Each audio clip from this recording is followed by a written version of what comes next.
Hello friends, welcome to the Cool Vedas. That's Vedas Cool. In the last video, we saw the story of Chyavana's birth. Today, let's see what happens further.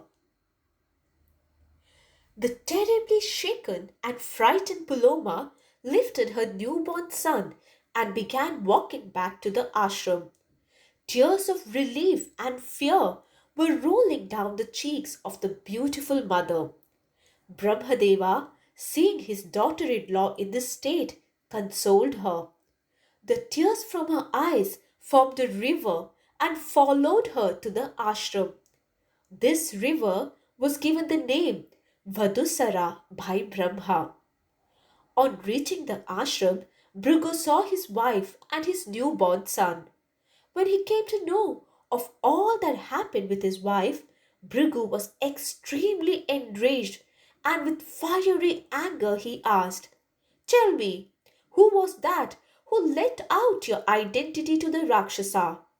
The Rakshasa would not have known you're my wife unless somebody told him. Tell me, who was it? I want to curse him." To this, Puloma replied, "O great one, it was Agni who told the Rakshasa of my identity. It was then that the Rakshasa carried me away. It was only due to the splendor of your son that I was freed from the Rakshasa, as he fell down and turned to ashes when he saw our son." On hearing this, the enraged Bhrigu cursed Agni thus, "You, O Agni, shall be the one who eats everything. I curse you to be a Sarvabhakshi." On hearing this curse, Agni was enraged and he told Bhrigu, "How can you curse me when all I did was tell the truth? Be aware that I too can curse you. But Brahmanas are held in great regard by me, so I restrain from cursing you. Even though you know it, let me remind you of a few things, O great Brahmana. I am the one present in pujas, homas, marriages, sacrifices. With the ghee that is poured on my flame according to Vedic rites, the Devas and the Pitras are appeased. The Devas and the Pitras eat what is poured upon me. I am therefore called the mouth of the Devas and the Pitras. At Amavasya, the Pitras, and at Purnima, the Devas are fed ghee which is poured on me. Being as I am their mouth, how am I to eat all things clean and unclean alike?" Then Agni, after reflecting for a while, withdrew himself from places of the daily pujas, homas of the Brahmanas, from all yagas and from all ceremonies, he withdrew.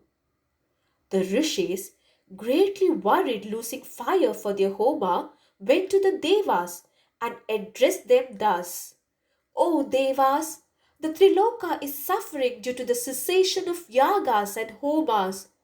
Do so what has to be done without loss of time." Then the rishis and the devas went to Brahmadeva and they said, "O Brahmadeva, Agni has been cursed by Bhrigu to be a Sarvabhakshi.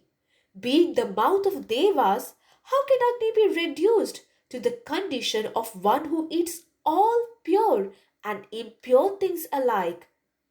Hearing this, Brahma quickly summoned Agni to his presence, and being sweet and stern with his words at the same time, he said, "You are the creator of the worlds, and you are its destroyer too, O Agni.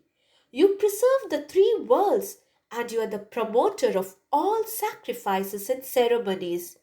Therefore, behave yourself so that the yagas are not interrupted. And you, the eater of the sacrificial ghee, why do you act so foolishly, even after being the Lord of all as you are? You alone are always pure in the universe, and so will you ever be. You shall not, with all your body, be reduced to the state of one who eats all things. The part of your flames that is in your viler part shall alone eat all things alike. The part of your body which eats flesh, being in the stomach of carnivorous animals, shall also eat all things pure and impure alike. And as everything touched by the sun's rays becomes pure, so shall everything be pure that shall be burned by your flames. You are, O Agni, the supreme energy born of my own power. So, by that power of yours, make the Rishi's curse come true.